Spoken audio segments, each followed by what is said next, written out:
Algo está cambiando en América. No en un solo estado, no en una sola ciudad, sino a lo largo y ancho del país, como si la tierra, el cielo y el agua hubieran acordado en silencio que era hora de hablar. Los acantilados del Pacífico se derrumban sobre las olas. El agua devora barrios enteros en Texas y Luisiana. Tornados rasgaron los cielos oscuros de las planicies y debajo del desierto reseco, lo que estuvo enterrado durante generaciones empieza a salir a la luz. Tomados por separado, estos eventos bien podrían llenar los titulares de una semana agitada. Pero vistos en conjunto, como un patrón que no cesa, resultan difíciles de ignorar. Las familias rezan en casas con las luces apagadas, las iglesias vuelven a llenarse, y muchos se preguntan si la propia creación está tratando de decirnos algo. ¿Son solo desastres naturales que coinciden en el tiempo? ¿O son señales que apuntan hacia algo más profundo? Quédate hasta el final. Comparte tus reflexiones en los comentarios y dale me gusta a este video si este mensaje tocó algo dentro de ti. Alguien más podría necesitar escucharlo hoy, antes de que sea demasiado tarde. El primer aviso llegó desde el borde del Pacífico, donde la costa californiana comenzó a mostrar señales que muchos residentes ya no podían ignorar. Cerca de Rancho Palos Verdes y a lo largo de tramos de la Pacific Coast Highway, el peligro no se anunció de golpe. Empezó en silencio, casi con educación. Una grieta que se extendía lentamente a través de una entrada de garaje, una cerca que se inclinaba apenas hacia el mar, ventanas que crujían en mitad de la noche. El suelo se movía centímetro a centímetro, casi demasiado despacio como para provocar alarma. Luego, sin aviso previo, el movimiento lento se convirtió en colapso. Secciones enteras del acantilado cedieron de repente, lanzando tierra, concreto, árboles, patios traseros y pedazos de casas hacia las olas que rugían abajo. Los caminos parecían terminar en el vacío. Lugares que durante décadas se habían visto seguros y sólidos sobre el océano se revelaron temporales, frágiles, expuestos. Para quienes lo presenciaron desde el otro lado, aquello fue más que una pérdida de propiedades. Se sintió como si la propia Tierra hubiera traicionado su promesa. Los científicos señalan causas naturales: la erosión costera acumulada durante décadas, el agua subterránea que debilitó la roca, las olas poderosas golpeando la base de los acantilados una y otra vez, y el daño oculto que se fue acumulando por debajo de la superficie durante años. El colapso pareció repentino, pero el debilitamiento había ocurrido en silencio durante largo tiempo. Y ahí es donde la advertencia espiritual se vuelve imposible de pasar por alto. Jesús advirtió en Mateo 7 que las tormentas, las inundaciones y los vientos revelan sobre qué está construida una casa. La tormenta no crea los cimientos débiles, los expone. De la misma manera, una vida, una familia o incluso una nación puede parecer fuerte desde afuera, mientras algo más profundo ya está cediendo por dentro. Los acantilados que se desmoronan en California se convierten en una imagen de inestabilidad oculta. Lo que hoy parece sólido puede no mantenerse en pie mañana si los cimientos han estado erosionándose calladamente. Por eso esta tragedia se siente como algo más que un titular. Se siente como una invitación urgente a examinar sobre qué estamos parados antes de que llegue el próximo sacudón.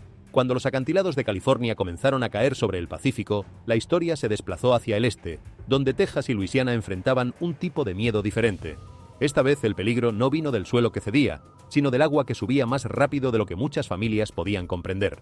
Tormentas formadas sobre las cálidas aguas del Golfo se detuvieron sobre las mismas comunidades durante horas. Al principio, las advertencias sonaban familiares. Los residentes de la costa del Golfo habían escuchado antes alertas de inundación. Conocían los huracanes, conocían las lluvias torrenciales, pero este evento se sentía diferente. El agua no subió lentamente, irrumpió. Calles que instantes antes estaban secas desaparecieron bajo corrientes oscuras. Vehículos fueron empujados de costado. Cercas se soltaron. Muebles, madera y objetos personales flotaron entre los vecindarios mientras las familias trepaban a lugares más elevados y esperaban que llegara el rescate. Los caminos desaparecieron antes de que los equipos de emergencia pudieran siquiera cerrarlos. El mundo ordinario fue tragado de golpe. Los meteorólogos explicaron que el aire más cálido puede retener más humedad, permitiendo que los sistemas de tormenta estancados liberen lluvias extremas en poco tiempo. Científicamente la explicación era clara, pero emocionalmente mucha gente sintió algo más hondo. Vieron con qué rapidez puede colapsar el control humano. Las escrituras utilizan con frecuencia el agua desbordada como imagen de una fuerza que arrasa con todo. No toda inundación debe ser llamada juicio divino directo, y la sabiduría exige cautela. Sin embargo, cuando el agua sube por encima de caminos, casas y planes humanos, nos recuerda cuán frágiles son en realidad nuestros sistemas. Jesús advirtió que las inundaciones pondrían a prueba la casa y revelarían sus cimientos. Texas y Luisiana se convirtieron en una imagen sobria de esa verdad.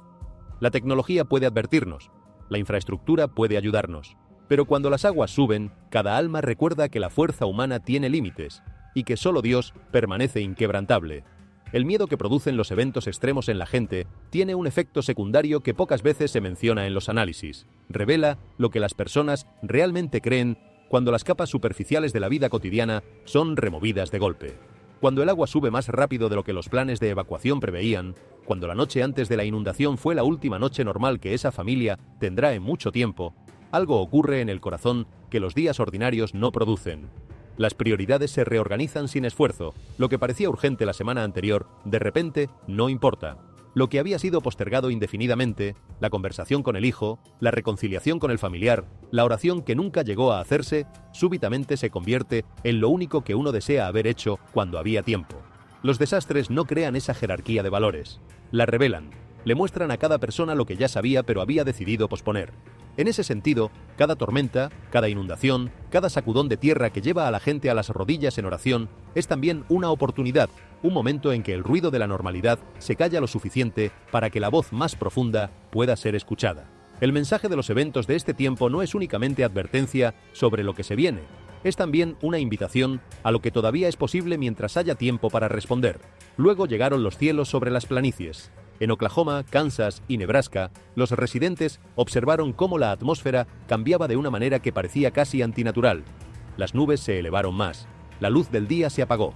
El cielo adquirió ese extraño color verde oscuro que muchos temen cuando las tormentas severas empiezan a rotar. Después, el viento se detuvo de golpe. Los árboles quedaron inmóviles, los pájaros desaparecieron. El aire se sentía pesado, cálido y tenso, como si el propio cielo contuviera la respiración. Los meteorólogos explicaron lo que estaba ocurriendo. El aire cálido y cargado de humedad del Golfo chocaba con el frío que bajaba desde el norte, y la fuerte cizalladura del viento retorcía la atmósfera creando condiciones perfectas para supercélulas violentas. Científicamente las tormentas tenían una explicación, pero para quienes permanecieron debajo de ellas, el momento se sintió aterradoramente repentino. Los tornados llegaron. Embudos cayeron desde las nubes y arrasaron campos abiertos, vecindarios, estaciones de gasolina, graneros, caminos y líneas eléctricas. Algunas familias tuvieron apenas minutos para refugiarse. Tardes tranquilas fueron destrozadas por sirenas, escombros voladores y destellos azules mientras los transformadores explotaban a lo lejos. Después de uno de los tornados más poderosos en Oklahoma, una imagen comenzó a circular por internet. Una iglesia todavía en pie mientras la destrucción la rodeaba por todas partes. Algunos lo vieron como señal de protección divina. Otros dijeron que las tormentas siguen la física, las rutas del viento y la estructura, no la interpretación humana. Pero el mensaje más profundo era imposible de ignorar. Cuando todo a su alrededor había sido sacudido, la gente miraba lo que quedaba en pie. Jesús advirtió que las tormentas revelan los cimientos, muestran lo que es temporal y lo que perdura. Sea que esa iglesia se mantuviera por diseño, por misericordia o por misterio, la imagen apuntaba a una pregunta espiritual que toda persona debe enfrentar. Cuando la tormenta pase por tu vida, ¿qué seguirá en pie? Mientras las tormentas y los incendios dejaban a la gente buscando respuestas por encima del suelo, otra imagen inquietante apareció desde debajo del piso del desierto. En Nevada, años de sequía habían secado lagos remotos, exponiendo tierra agrietada que había permanecido sumergida durante generaciones. Lo que había estado cubierto por décadas yacía ahora abierto bajo el sol abrasador. Al principio los equipos de prospección solo notaron fragmentos de piedra, pero el arreglo parecía demasiado deliberado para descartarlo como algo aleatorio. A medida que los investigadores examinaron el sitio con mayor detenimiento, el descubrimiento se fue volviendo más extraño. Debajo del lecho seco del lago había tumbas poco profundas dispuestas en patrones circulares. Algunas parecían orientadas hacia el este, como si hubieran sido colocadas cuidadosamente según la luz, la dirección o alguna antigua creencia. Marcadores de piedra cercanos llevaban tallados que parecían mostrar líneas descendiendo desde el cielo, describiendo lo que algunos observadores llamaron rayos, haces de luz o incluso llamas extendiéndose hacia figuras humanas situadas debajo.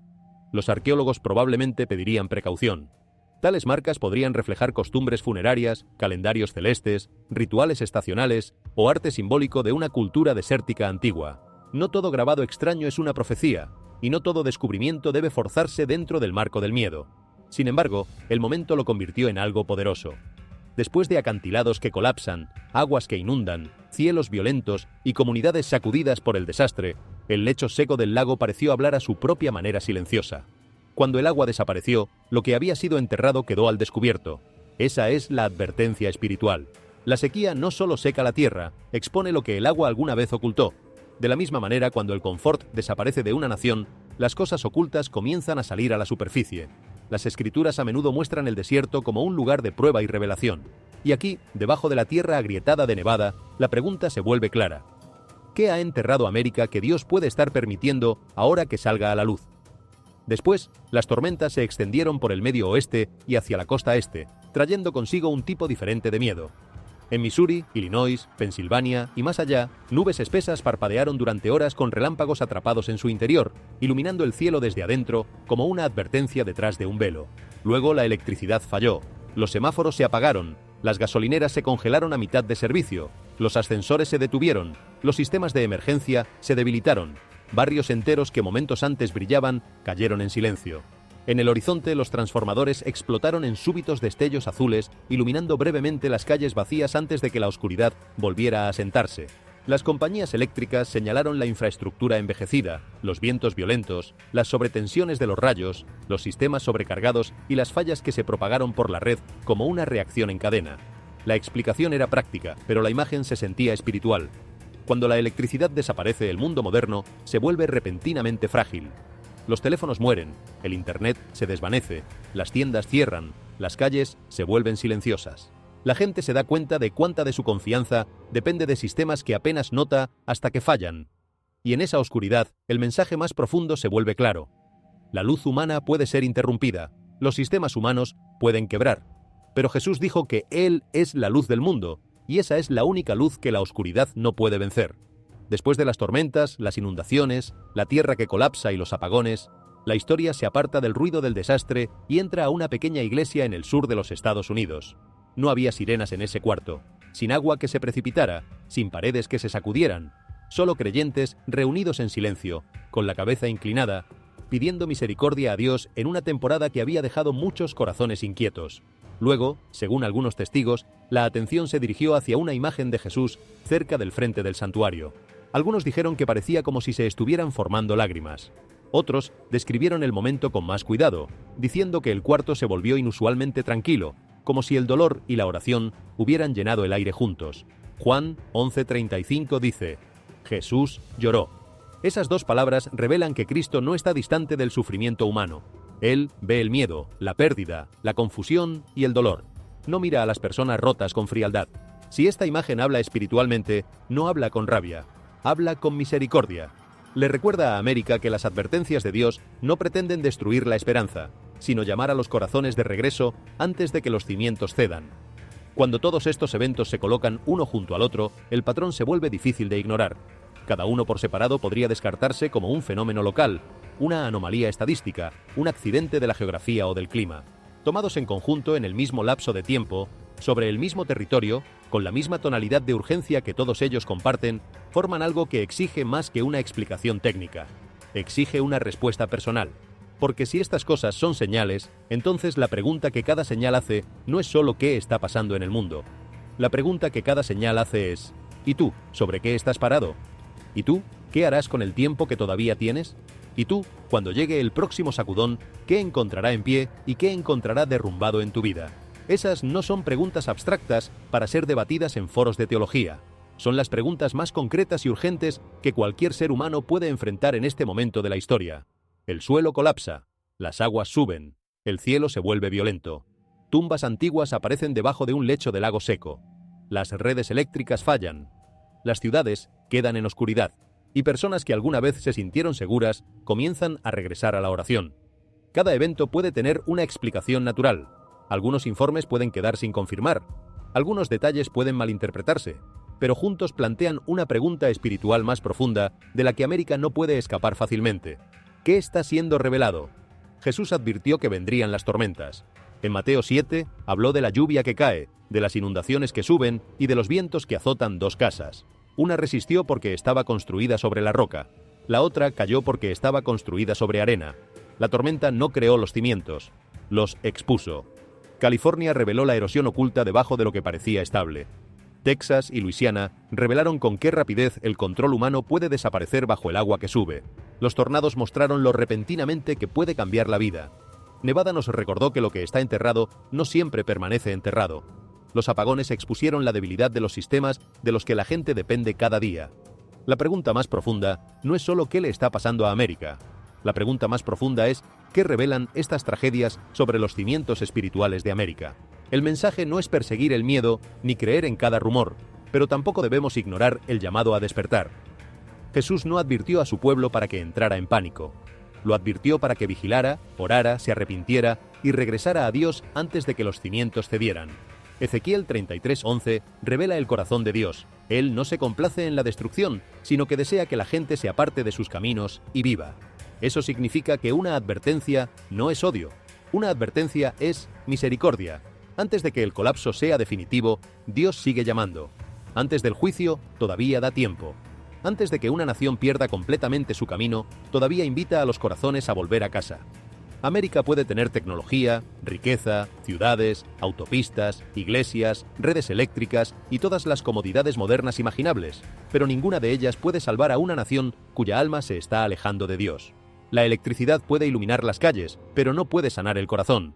Las carreteras pueden conectar ciudades, pero no pueden llevar a un pueblo de regreso a la justicia. Los edificios pueden estar en pie, pero si los cimientos debajo de ellos son arena, la tormenta eventualmente lo revelará. Lo que distingue al creyente que entiende los tiempos del que simplemente los padece no es el conocimiento intelectual de las profecías, es la disposición del corazón que ese conocimiento produce. Conocer las señales sin ser transformado por ellas es como conocer el pronóstico de la tormenta y no moverse de la llanura donde los rayos caen. La información sola no salva a nadie. Lo que salva es la acción que la información correcta produce en un corazón que todavía es capaz de responder. Y esa capacidad de respuesta, esa sensibilidad espiritual que reconoce la advertencia y actúa en consecuencia, es exactamente lo que los tiempos difíciles buscan cultivar en quienes los atraviesan con los ojos abiertos. No se trata de vivir con miedo, sino de vivir con propósito, con la claridad de quien sabe que el tiempo importa, que las elecciones importan, que lo que se construye hoy determinará si habrá algo en pie cuando lleguen los vientos que Jesús prometió que vendrían. Esa claridad es un regalo, y los eventos que llenan los titulares de esta época, los desastres, las señales, las inestabilidades que se acumulan, son, en cierta medida, la envoltura de ese regalo, incómoda, perturbadora, difícil de recibir, pero dentro de la cual se encuentra una invitación a despertar que ninguna época de comodidad podría haber producido con la misma urgencia o la misma claridad. La respuesta sabia es la humildad. Ora antes de que llegue el próximo sacudón. Arrepiéntete mientras la misericordia todavía se está ofreciendo. Busca al Señor mientras puede ser encontrado. Construye tu vida sobre Jesucristo antes de que la próxima tormenta exponga sobre qué estabas realmente parado. Jesús es la roca. Él es el fundamento que permanece cuando la tierra se rompe, las aguas suben, el cielo se oscurece y cada sistema humano falla. Si este mensaje conmovió tu corazón, dale me gusta a este video, deja tus pensamientos en los comentarios. Suscríbete para más reflexiones bíblicas y comparte esto con alguien que necesite esperanza. Gracias por ver, y que Dios mantenga tu corazón despierto. La Biblia no describe los últimos días como un único y aterrador evento catastrófico que cae del cielo en un instante. En cambio, los presenta como un período marcado por muchas señales que van apareciendo juntas, superponiéndose, intensificándose, como una sinfonía de advertencias en lugar de una sola nota. Cuando los discípulos de Jesús le preguntaron sobre la conclusión del sistema de las cosas, no les dio una única y aislada pista. Describió un patrón de condiciones mundiales, actitudes humanas, decadencia espiritual y eventos globales que revelarían la cercanía del fin. Era como si les entregara un mapa, no para el turismo, sino para la supervivencia espiritual, y ese mapa sigue siendo válido hoy con una precisión que resulta imposible de descartar. Una de las señales más claras que Jesús mencionó fue la guerra a gran escala. Antes de entrar en los detalles específicos de cada señal, conviene pausar a considerar por qué Jesús eligió revelar estas cosas a sus seguidores en lugar de guardar silencio. La respuesta está en la naturaleza misma de las advertencias bíblicas. Dios no advierte por malevolencia ni para provocar terror, advierte porque le importa lo que le sucede a los seres humanos. Un padre que ve a su hijo aproximarse al borde de un precipicio no guarda silencio para no perturbarlo. Grita, corre, hace lo que sea necesario para llamar su atención antes de que el paso siguiente sea irreversible. Las señales de los últimos días cumplen esa función. No son decoración apocalíptica añadida para hacer la Biblia más dramática. Son el grito de un Dios que ve el borde del precipicio con claridad perfecta y que sabe que sus hijos en muchos casos no lo ven, o han decidido ignorarlo porque el camino que llevan es cómodo y el precipicio todavía parece lejos. Comprender las señales no es un ejercicio académico para teólogos avanzados. Es un acto de supervivencia espiritual para cualquier persona que vive en el tiempo que esas señales describen, es decir, para cualquier persona que está viva en este momento de la historia. Sus propias palabras fueron directas: nación se levantará contra nación y reino contra reino. La guerra ha existido a lo largo de toda la historia humana. Eso no es una novedad. Lo que Jesús señaló fue una época específica en que el conflicto armado se convertiría en una característica definitoria de la era en su conjunto, sacudiendo naciones enteras y propagando el miedo como un veneno en el agua que todos beben. No se trataba de una guerra, ni de dos, sino de una condición persistente del mundo en la que la paz global parecería siempre a punto de alcanzarse, pero nunca del todo estable. El Apocalipsis 6 también describe simbólicamente a un jinete que arrebata la paz de la tierra. Ese caballo color rojo oscuro, esa espada en la mano, esa imagen de conflicto desatado, todo apunta al mismo patrón que Jesús describió siglos antes. Desde el inicio del siglo XX, el mundo experimentó dos guerras mundiales que juntas costaron decenas de millones de vidas. Vivió la Guerra Fría con su amenaza constante de aniquilación nuclear. Presenció guerras regionales en cada continente habitado, conflictos que se prolongan durante décadas, terrorismo transnacional, y en este mismo momento hay conflictos armados activos en múltiples regiones del mundo al mismo tiempo. La escala, la sofisticación tecnológica de las armas y la velocidad con que la destrucción puede propagarse son cosas que ninguna generación anterior habría podido imaginar. Jesús no dijo que no habría guerras antes de su regreso.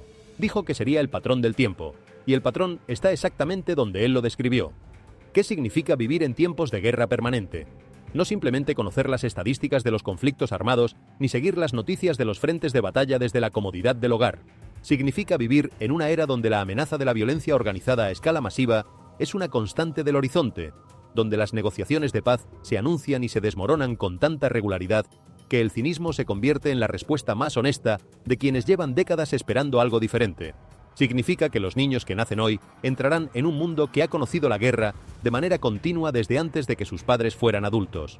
La Biblia no prometió que el mundo de los últimos días sería un infierno visible a simple vista. Prometió que sería un mundo donde la normalización de lo anormal habría avanzado tanto que muchas personas ni siquiera reconocerían las señales, así como los habitantes de las ciudades costeras dejan de escuchar el sonido constante del océano porque sus oídos se han adaptado a él. La guerra ha sido normalizada. Los conflictos armados aparecen en los noticieros entre el pronóstico del tiempo y el segmento deportivo, y la mayoría de los telespectadores cambia de canal sin que algo dentro de ellos se sacuda con la misma intensidad con que debería. Eso también es una señal. No la guerra en sí misma, sino la indiferencia ante la guerra. El enfriamiento de la conciencia colectiva ante el sufrimiento de pueblos enteros.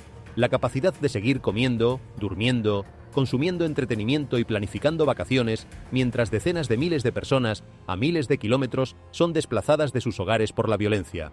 Eso es lo que Jesús estaba describiendo cuando habló de nación levantándose contra nación. No solo el hecho del conflicto, sino la condición del alma humana que lo sostiene. Jesús también habló de escasez de alimentos. El hambre siempre ha traído sufrimiento a la humanidad, pero la Biblia señala que en los últimos días la escasez se convertiría en parte de un patrón global más amplio. El Apocalipsis pinta la escasez a través de un jinete asociado con precios de alimentos desorbitados, la imagen de una balanza donde el trabajo de un día entero apenas alcanza para comprar lo necesario para subsistir. Incluso en un mundo que posee tecnología agrícola avanzada, donde los satélites monitorean cultivos y los ingenieros diseñan semillas resistentes a la sequía, millones de personas siguen sufriendo hambre. La causa no es siempre técnica, sino también moral. La guerra destruye los campos antes de que puedan cosecharse. La corrupción desvía la ayuda alimentaria hacia bolsillos privados. La presión económica convierte los alimentos en un lujo para quienes menos tienen. Los sistemas de distribución quebrados dejan la comida pudrirse en bodegas, mientras comunidades enteras pasan hambre a pocos kilómetros de distancia. Esta es la realidad de los últimos días que Jesús describió. No un mundo que no sabe cómo producir alimentos, sino un mundo que sabe cómo hacerlo, pero sigue fallando en hacerlo con justicia. La paradoja del hambre en el mundo moderno es una de las evidencias más claras de que el problema de la humanidad no es técnico, sino moral. Vivimos en la era de mayor producción agrícola de la historia. Los rendimientos por hectárea se han multiplicado. La refrigeración, el transporte y la logística permiten mover alimentos desde los lugares donde sobran hasta los lugares donde faltan, con una eficiencia que habría parecido milagrosa a cualquier generación anterior. Y sin embargo, según los organismos internacionales más autorizados, cientos de millones de personas padecen hambre crónica en este mismo momento. mientras en otras partes del mundo se desperdicia un tercio de toda la comida producida antes de que llegue a la mesa de alguien. No es que no haya suficiente, es que los sistemas que deberían distribuirla con justicia están gobernados por la codicia, la corrupción y la indiferencia que Pablo describió como marcas características del tiempo del fin. Los ricos acumulan mientras los pobres padecen, no porque la tierra no produzca, sino porque los corazones de quienes controlan la distribución han elegido otras prioridades. El Apocalipsis no describe la escasez de los últimos días como consecuencia de un fracaso tecnológico. La describe como consecuencia del tipo de mundo que crean los corazones que se han alejado de los principios de justicia y generosidad que Dios estableció. Y ese mundo, con toda su sofisticación digital y su capacidad de producción agrícola, es exactamente el mundo que tenemos hoy. Hay también algo profundamente perturbador en observar cómo las regiones que más sufren la escasez de alimentos son con frecuencia las mismas regiones que más han sido explotadas por las economías más ricas durante siglos. El patrón no es accidental. Las deudas que no pueden pagarse, las estructuras comerciales que sistemáticamente favorecen a los más fuertes, los conflictos armados alimentados por intereses externos que dejan tierras fértiles convertidas en campos de guerra. Todo esto forma parte del tejido de un mundo que ha optado por organizarse sobre principios que el Creador nunca aprobó. La escasez de alimentos en los últimos días no es solo una tragedia humanitaria. Es un testimonio de lo que sucede cuando una civilización decide que el lucro es más valioso que la vida, que la eficiencia económica importa más que la dignidad humana, que los que tienen poder tienen el derecho de usarlo principalmente para beneficio propio. Jesús dijo que vendría hambre. Y el hambre vino, no porque la tierra dejara de producir, sino porque los corazones de quienes administran sus frutos se enfriaron ante el sufrimiento ajeno. Otra señal fueron los terremotos en un lugar después del otro. La tierra tiembla, y con eso la humanidad recuerda algo que prefiere olvidar. El suelo bajo sus pies no es tan sólido como imagina. Los terremotos pueden golpear sin previo aviso, dejando comunidades destruidas en cuestión de segundos. Ciudades que tardaron generaciones en construirse pueden quedar en escombros en menos tiempo del que tarda en terminar una canción. Las grietas abiertas en el asfalto, los edificios que se doblan como papel, los puentes que colapsan y los gritos que emergen de entre los escombros. Todo eso es el idioma del temblor de tierra, un idioma que la historia ha escuchado en cada continente. La Biblia no dice que cada terremoto sea un juicio directo, pero sí señala que los sacudones repetidos de la tierra formarían parte del patrón visible de los últimos días. Y cuando uno mira los registros sísmicos del último siglo y los compara con siglos anteriores, el incremento tanto en frecuencia como en impacto de los grandes terremotos es una conversación que los propios científicos siguen teniendo con seriedad creciente. El suelo se mueve. El patrón continúa. Hay algo específico en la manera en que los terremotos hablan al corazón humano que otros desastres no reproducen de la misma manera. Una inundación sube gradualmente y da tiempo para planear la evacuación. Un huracán avanza desde el mar y los satélites lo rastrean durante días. Pero un terremoto no tiene prólogo visible. Un segundo antes todo parece normal, y un segundo después, el mundo se mueve sin pedir permiso. Los edificios que parecían permanentes revelan en cuestión de momentos que siempre fueron solo piedra y metal apilados sobre un suelo que en ningún momento prometió quedarse quieto para siempre. Los puentes se doblan. Las autopistas se parten. Las casas que albergaron generaciones de memorias se convierten en escombros antes de que sus habitantes puedan entender lo que está pasando. Y quienes lo sobreviven describen con frecuencia no solo el miedo físico, sino una sacudida en sus suposiciones más fundamentales sobre el mundo. Asumíamos que el suelo era confiable. Asumíamos que la tierra seguiría siendo tierra, y no una superficie que de pronto decide comportarse como agua. El terremoto como señal de los últimos días no habla solo de destrucción física. Habla de la fragilidad de todos nuestros supuestos de seguridad. Habla de cuánto de lo que llamamos estabilidad es en realidad una ilusión tolerada por misericordia. Y cuando la tierra sacude, la pregunta que queda resonando en el silencio posterior es: ¿sobre qué estabas parado que pensabas que era roca y resultó ser algo mucho menos firme? Lucas 21:11 también menciona pestilencias, enfermedades graves y epidemias que se extenderían propagando el miedo entre naciones. Los últimos días no estarían marcados únicamente por conflictos y desastres naturales, sino también por enfermedades que desafiarían los sistemas de salud más avanzados del mundo. Las epidemias revelan algo que la modernidad prefiere ignorar: lo frágil que es la vida humana. Un patógeno invisible, capaz de viajar en el aire que respiramos o en las superficies que tocamos, puede paralizar economías enteras, vaciar ciudades, colapsar sistemas hospitalarios y cambiar el comportamiento de toda una civilización en cuestión de semanas. El mundo moderno asumía que la ciencia había ganado la batalla contra las grandes epidemias. Ese orgullo resultó ser prematuro. La ciencia sigue siendo valiosa e indispensable, Pero los últimos años han demostrado con brutalidad inesperada que no puede garantizar la seguridad ni eliminar cada amenaza. La pestilencia como señal bíblica no ha desaparecido, se ha actualizado. La pestilencia como señal bíblica tiene una dimensión que va más allá del recuento de víctimas y de los gráficos epidemiológicos. Cuando una enfermedad se extiende más allá de la capacidad de los sistemas de salud para contenerla, no solo enferma cuerpos, revela el estado del alma colectiva de una sociedad, la manera en que trata a sus más vulnerables, la calidad de la solidaridad que existe entre sus miembros, el grado de confianza o desconfianza que existe entre sus instituciones y sus ciudadanos. Las epidemias grandes producen en la humanidad reacciones que oscilan entre lo más noble y lo más sórdido de lo que los seres humanos son capaces. Heroísmo y cobardía, generosidad y acaparamiento, verdad y desinformación deliberada, comunidad solidaria y abandono individualista de los más débiles. Todo lo que estaba latente en el carácter de una persona, de una comunidad o de una nación emerge con claridad durante una pestilencia. En ese sentido, las enfermedades que se extienden en los últimos días no son solo un problema de salud pública, son un espejo colocado frente al alma de la civilización. Y lo que ese espejo refleja con frecuencia no es tranquilizador. Jesús también advirtió de un aumento del quebrantamiento de la ley. Esto es más que un aumento en las estadísticas de criminalidad, aunque eso también esté presente en muchos lugares del mundo.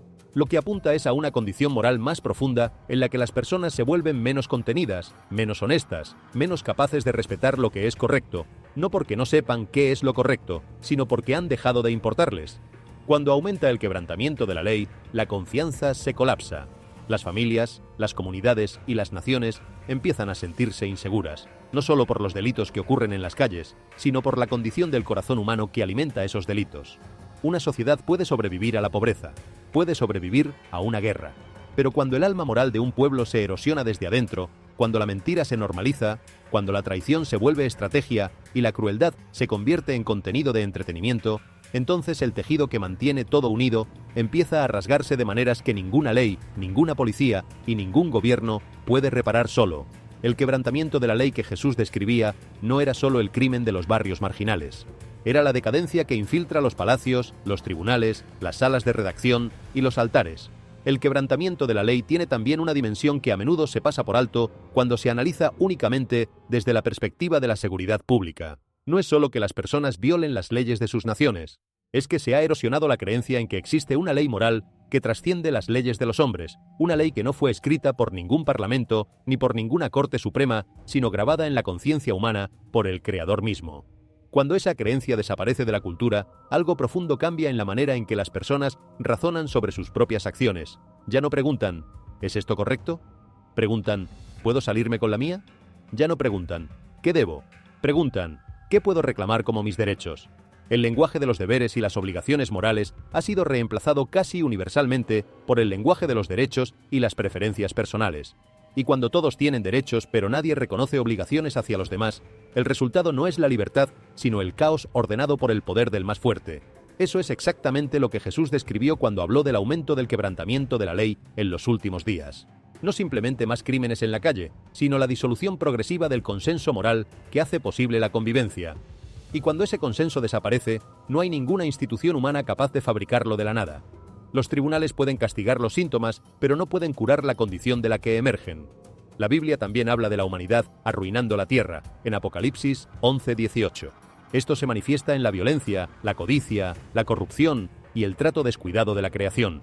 La contaminación de ríos y océanos, la destrucción de ecosistemas enteros, el desperdicio sistemático y la explotación de recursos sin consideración por las generaciones que vendrán detrás demuestran que la humanidad ha fallado frecuentemente en cuidar sabiamente el mundo que Dios creó. El daño no es únicamente ambiental, es espiritual. Cuando los seres humanos tratan la tierra como un recurso ilimitado para ser saqueado en lugar de un regalo confiado a su cuidado, están revelando algo sobre el estado de su relación con el Creador. La creación que gime, de la que habla Romanos 8, no es solo una metáfora poética. Es una descripción precisa de un mundo que lleva el peso de una mayordomía fallida. La arruinación de la tierra, que el Apocalipsis describe como señal de los últimos días, es un fenómeno que funciona en múltiples niveles al mismo tiempo. En el nivel más visible está el daño físico al entorno natural, la contaminación de ríos y océanos, la destrucción de ecosistemas enteros, la deforestación masiva, la acumulación de residuos tóxicos, el calentamiento de la atmósfera como resultado de decisiones industriales tomadas sin considerar las consecuencias para las generaciones que vendrán después. Pero detrás de ese daño físico hay una actitud del corazón que es lo que la Biblia realmente está señalando. La tierra fue entregada a los seres humanos como un regalo confiado, algo que se recibe con gratitud y se administra con responsabilidad pensando en quienes aún no han nacido. Cuando se trata como un recurso ilimitado para ser explotado hasta el agotamiento, cuando el lucro inmediato se convierte en el único criterio de decisión, cuando la pregunta que guía no es qué le debemos a la creación, sino cuánto podemos extraer de ella antes de que alguien nos detenga, entonces se ha roto algo en la relación entre la humanidad y el mundo que Dios hizo. Y esa ruptura, como todas las rupturas de las relaciones fundamentales, tiene consecuencias que se acumulan en silencio hasta que llegan a un punto de quiebre visible. La creación que gime, como describió Pablo, no es solo una metáfora poética para uso devocional. Es una descripción de la realidad de un mundo que lleva el peso de una administración fallida y que en los últimos días comienza a mostrar esa carga de maneras que ya no pueden ignorarse fácilmente. Pero ninguna descripción de los últimos días es más vívida ni más escalofriante que la que aparece en 2 Timoteo 3, versículos 1 al 5. Pablo escribió que el periodo sería de tiempos críticos, difíciles de enfrentar, y luego dio una lista que, leída hoy, suena menos como una profecía escrita hace 2000 años y más, como una descripción del presente que cualquiera puede reconocer. Dijo que la gente sería amante de sí misma, amante del dinero, jactanciosa, arrogante, blasfema, desobediente a los padres, desagradecida, sin lealtad, sin amor natural, incompatible, calumniadora, sin dominio propio, feroz, sin amor al bien, traidora, obstinada, hinchada de orgullo, amante del placer más que amante de Dios. Esta lista no describe solo a criminales o a personas al margen de la sociedad. Pablo está describiendo una tendencia generalizada que penetraría en todos los niveles de la civilización, incluyendo a los que asisten a servicios religiosos, incluyendo a los que se llaman a sí mismos creyentes. Una sociedad puede ser tecnológicamente avanzada, económicamente próspera y culturalmente sofisticada, mientras que internamente siga el patrón exacto que Pablo describió con tanta precisión. Detente un momento en la lista de Pablo y considera cuánto de ella forma parte de la atmósfera cultural que respiramos todos los días, no como algo que pertenece a las personas malas que viven en otros lugares, sino como algo que ejerce presión constante sobre todos nosotros, sobre la manera en que criamos a nuestros hijos, sobre los valores que el entretenimiento que consumimos refuerza sin que lo notemos, sobre las expectativas que el mundo de los negocios normaliza como simplemente hacer lo que hay que hacer para sobrevivir. El problema no es que existan personas que encarnen perfectamente cada uno de los rasgos de esa lista. El problema es que esos rasgos han sido empaquetados como virtudes. La ambición desmedida se llama espíritu emprendedor. La crueldad se llama competitividad. La indiferencia ante el sufrimiento ajeno se llama pragmatismo. La jactancia se llama confianza en uno mismo. La falta de lealtad se llama inteligencia emocional. La búsqueda incesante del placer se llama bienestar y autocuidado. Una civilización puede adoptar completamente la lista de Pablo no como un catálogo de vicios que reconoce como tales, sino como un menú de virtudes que celebra como modernas, progresistas y necesarias para el éxito en el mundo actual. Eso es exactamente lo que Pablo dijo que ocurriría. Y eso es exactamente lo que está ocurriendo. El amor a uno mismo que Pablo señaló no es humildad mal enfocada ni autoestima saludable llevada un poco lejos. Es la sustitución sistemática del amor a Dios y al prójimo por el culto al yo.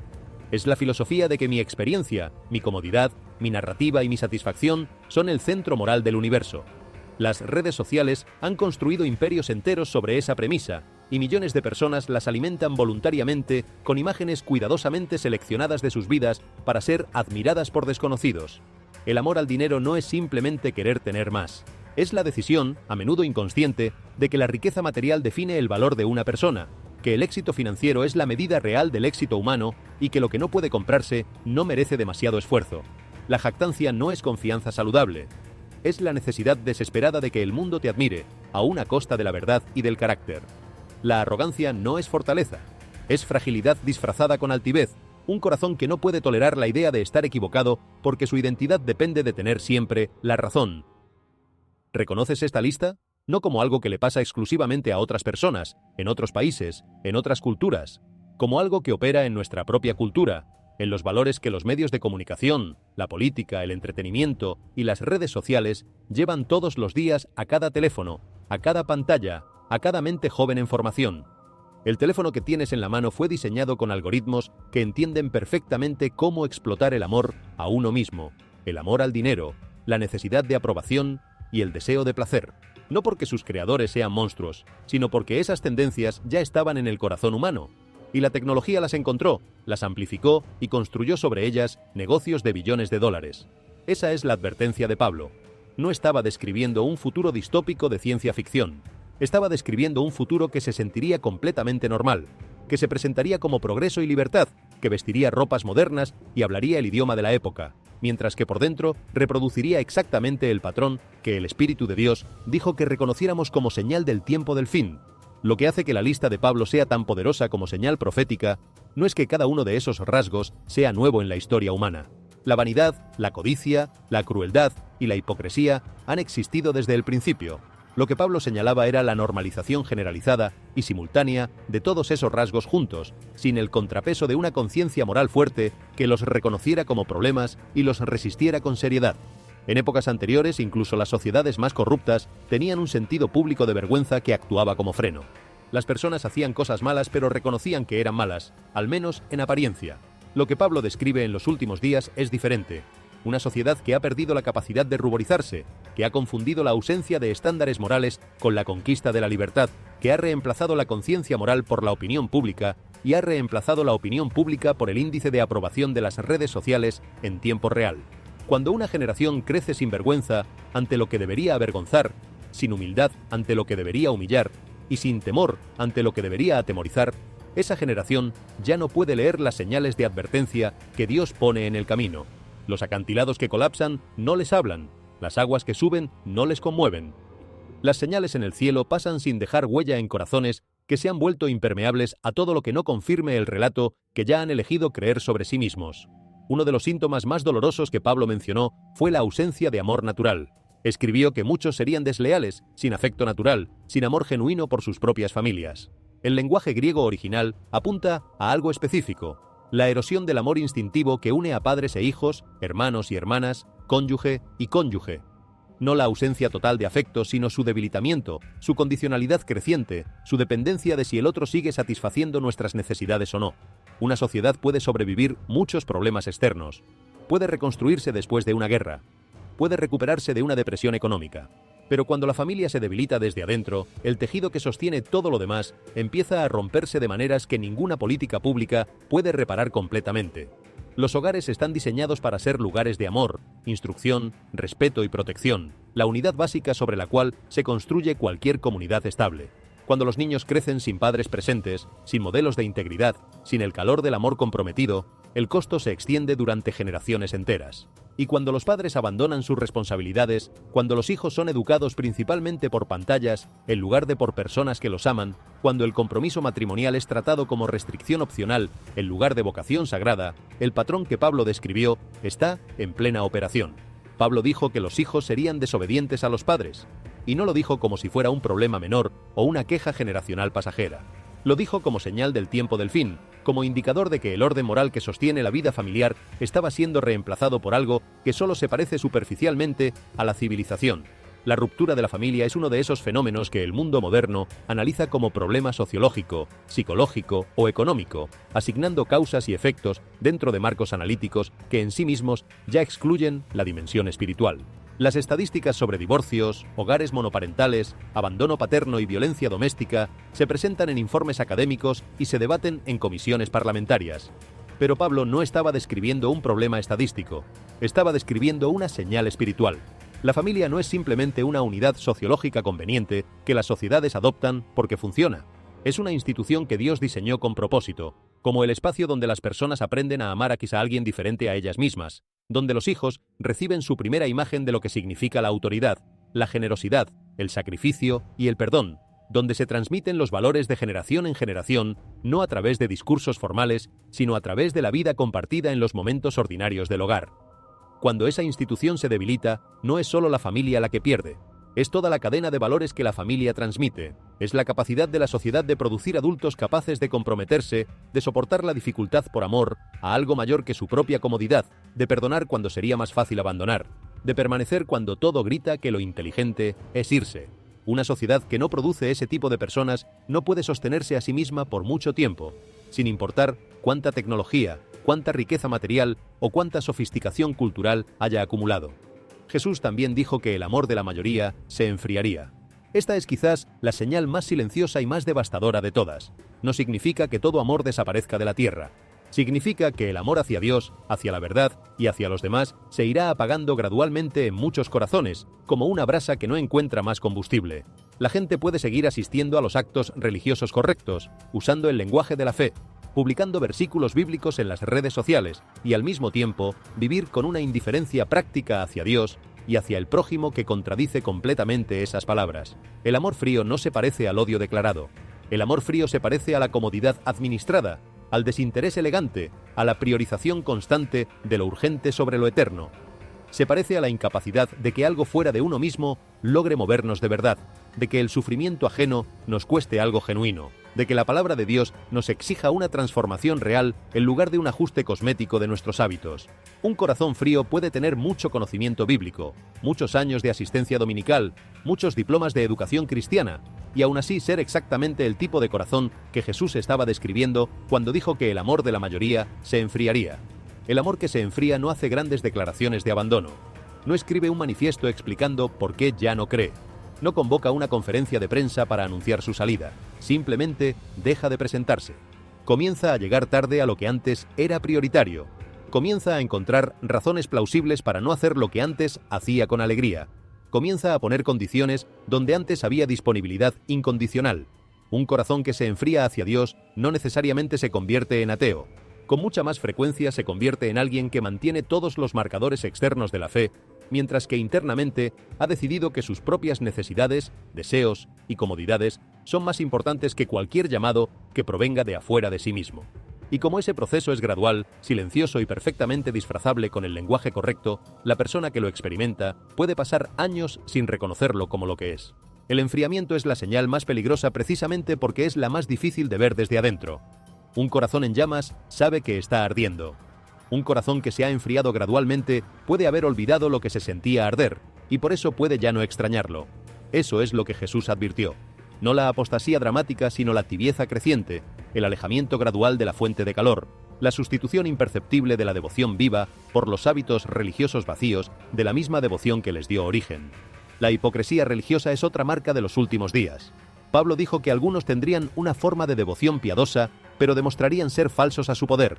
Es decir, la religión seguiría existiendo, las iglesias seguirían abriéndose, los himnos seguirían cantándose, los sermones seguirían predicándose, pero no siempre con verdadera obediencia, humildad o transformación interior. Algunos podrían parecer devotos exteriormente mientras rechazaban los estándares de Dios en sus vidas privadas, en sus decisiones de negocios, en sus relaciones, en lo que consumen con los ojos y en cómo tratan a las personas que no pueden hacerles ningún favor. Esta es una de las advertencias más serias del Nuevo Testamento, porque sugiere que la mayor amenaza espiritual de los últimos días no sería el ateísmo militante, sino la religiosidad vacía. No la negación abierta de Dios, sino la apariencia de espiritualidad sin el contenido que la llena de poder y de vida real. Una iglesia llena de personas que conocen el lenguaje correcto, pero no tienen el corazón transformado, es exactamente lo que Pablo describió como señal de los tiempos difíciles. Y la advertencia no es para los de afuera, es para los de adentro. La advertencia de Pablo sobre la hipocresía religiosa merece una atención especial porque apunta a algo que las generaciones más devotas de creyentes podrían considerar la amenaza más inesperada. Resulta más fácil mantenerse fiel cuando la persecución es abierta y el costo de la fe es visible. En esas circunstancias, quien se queda sabe exactamente lo que está eligiendo y quien se va también lo sabe.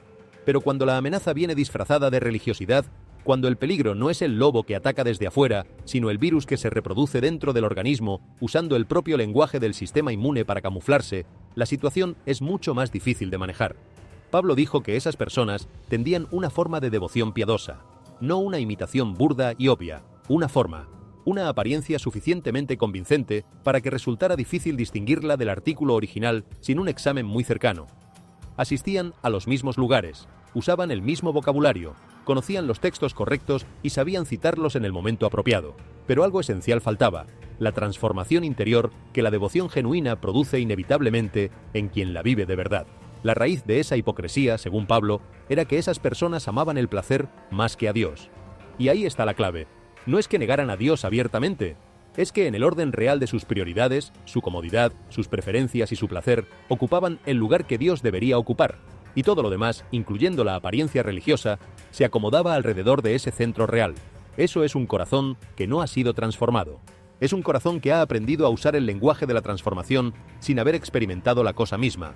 Al mismo tiempo, Daniel 12:4 indica que el conocimiento relacionado con el tiempo del fin aumentaría. Muchos examinarían la profecía con mayor cuidado y ganarían una comprensión más clara de lo que Dios había prometido. Esta no es solo una promesa de conocimiento intelectual acumulado. Es una señal de que en los últimos días la palabra de Dios sería estudiada con una intensidad sin precedentes en la historia humana, que personas de todas las culturas y trasfondos buscarían comprender lo que Dios realmente prometió y lo que está realmente sucediendo en el mundo a la luz de esas promesas. El acceso a las Escrituras nunca ha sido mayor que hoy. La cantidad de personas que estudian la Biblia en todo el mundo, incluyendo en lugares donde antes estaba completamente prohibido, es un fenómeno sin paralelo en la historia de la fe. Las escrituras disponibles en cientos de idiomas, los comentarios bíblicos accesibles desde cualquier teléfono, las comunidades de estudio que se forman en países donde hace una generación, eso habría costado la libertad o la vida.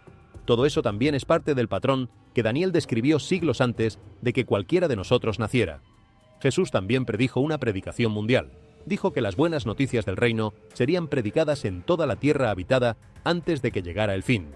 Esta afirmación importa enormemente porque el mensaje de los últimos días no es únicamente advertencia, sino también esperanza extendida. El reino de Dios es presentado como la verdadera solución al sufrimiento humano, no otro sistema humano temporal, sino el gobierno del único que puede realmente sanar lo que está roto.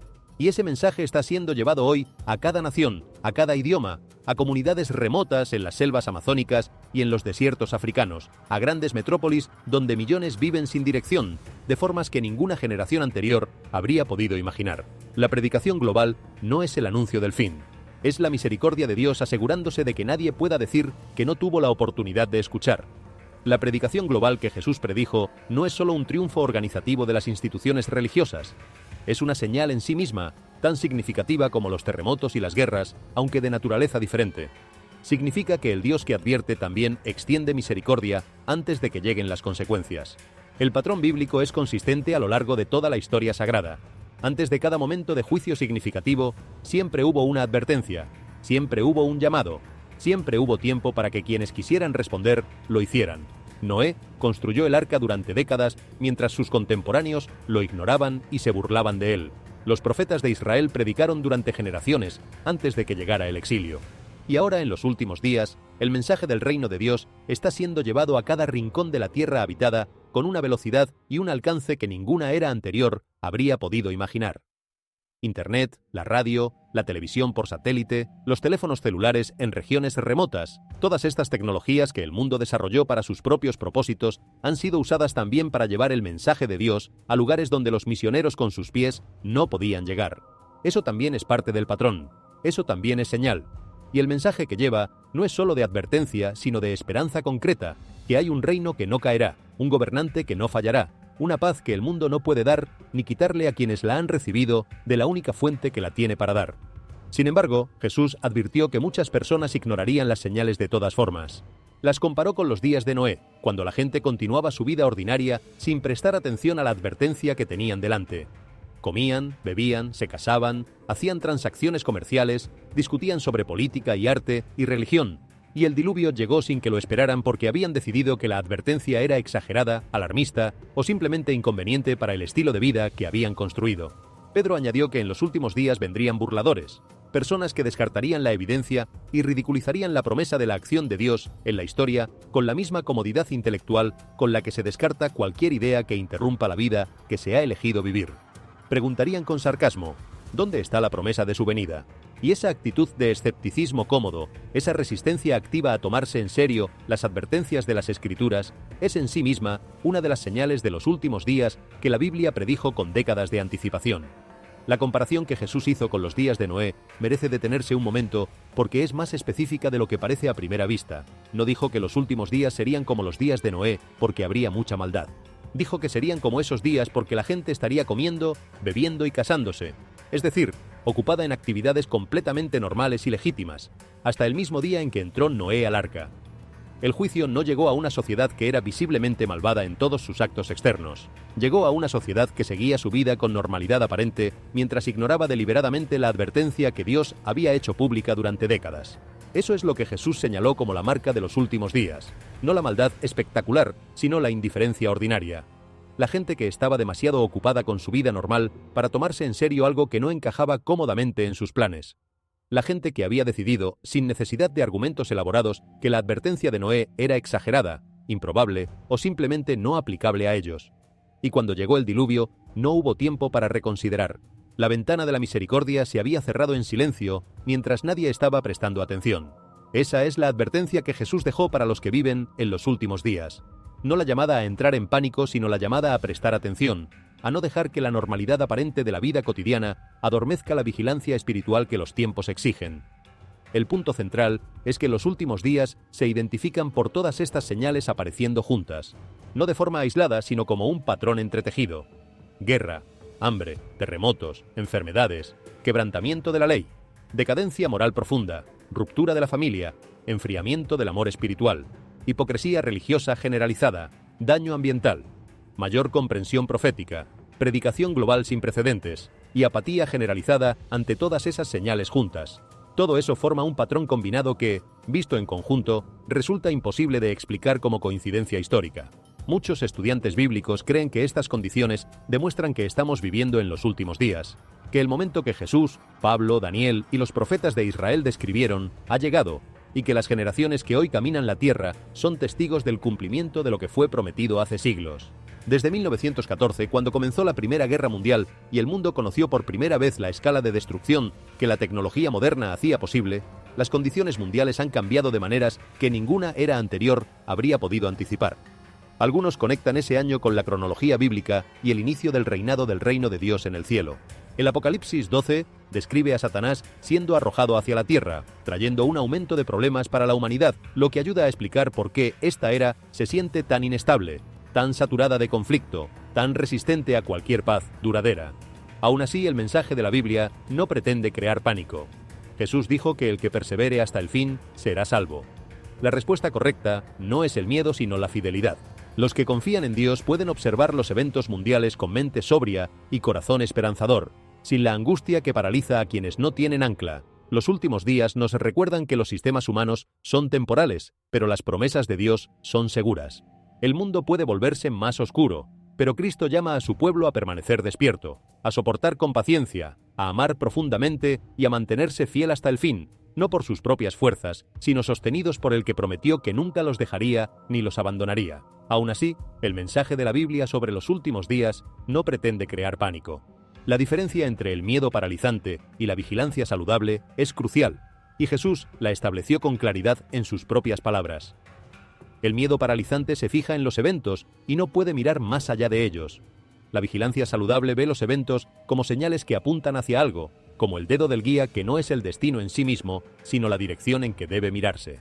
Jesús dijo que cuando comenzaran a suceder estas cosas, sus seguidores debían erguirse y levantar la cabeza, porque se acercaba su liberación. No les dijo que se agacharan de miedo, les dijo que se pusieran de pie con esperanza. Esa es la respuesta que las señales de los últimos días están diseñadas para producir en quienes las comprenden correctamente. No terror, sino anticipación, no desesperación, sino determinación de permanecer fieles hasta el final. No ansiedad sobre lo que viene, sino confianza en el que viene. Los que confían en Dios pueden observar los eventos mundiales con mente sobria y corazón esperanzador, sin la angustia que paraliza a quienes no tienen ancla. Los últimos días nos recuerdan que los sistemas humanos son temporales, pero las promesas de Dios son seguras. El mundo puede volverse más oscuro, pero Cristo llama a su pueblo a permanecer despierto, a soportar con paciencia, a amar profundamente y a mantenerse fiel hasta el fin. El segundo advenimiento de Jesucristo es una de las promesas más grandes de la Biblia. No es simplemente un evento futuro ubicado en algún punto distante de la historia, algo para contemplar con curiosidad teológica. Es una esperanza viva para cada creyente que anhela el día en que la justicia, la paz y la verdad cubrirán la tierra sin excepción. Después de su resurrección, Jesús pasó tiempo con sus apóstoles, enseñándoles y preparándoles para la misión que les esperaba. Luego, en el Monte de los Olivos, ascendió al cielo. Mientras sus discípulos miraban hacia arriba con los ojos llenos de preguntas, dos ángeles declararon que este mismo Jesús, el que había sido llevado de entre ellos, vendría de nuevo de la misma manera en que le habían visto ir. Desde ese momento, los seguidores de Cristo han esperado su regreso con una expectativa que ninguna persecución, ninguna duda y ningún siglo de espera ha podido extinguir completamente. Pero el segundo advenimiento no se describe como una llegada tranquila ni oculta. Cuando Jesús vino la primera vez, entró al mundo con humildad. Nació en un establo de Belén, creció en un pueblo sencillo de Nazaret, fue rechazado por muchos y crucificado por quienes no comprendían quién era realmente. Vino como el Cordero de Dios, ofreciendo misericordia, perdón y salvación a todo el que se acercara con corazón genuino. Pero cuando venga de nuevo, todo será diferente. Vendrá con poder, gloria y autoridad divina que no dejará espacio para la indiferencia. Cada ojo lo verá, cada oído escuchará, cada rodilla se doblará y cada lengua confesará que Jesucristo es el Señor, no como resultado de manipulación religiosa, sino como reconocimiento inevitable ante la realidad que se manifestará en toda su plenitud. La Biblia enseña que cuando Jesús regrese, purificará la tierra. Este mundo ha sido manchado por corrupción, violencia, orgullo, codicia y rebelión contra Dios durante más tiempo del que la memoria humana puede registrar. Los sistemas humanos han prometido paz, pero producido división. Los líderes han surgido con grandes promesas y caído bajo el peso de sus propias limitaciones. Las naciones han construido grandes ciudades, ejércitos poderosos, economías sofisticadas y tecnologías asombrosas. Sin embargo, el corazón humano permanece fundamentalmente roto sin Dios, incapaz de producir desde adentro la justicia que solo puede venir de arriba. En su venida, Cristo eliminará la maldad y traerá juicio sobre todo lo que se opone a la justicia. La tierra no continuará para siempre bajo el peso del pecado. El Rey regresará para poner las cosas en orden de una vez y para siempre. Jesús también juzgará a las naciones.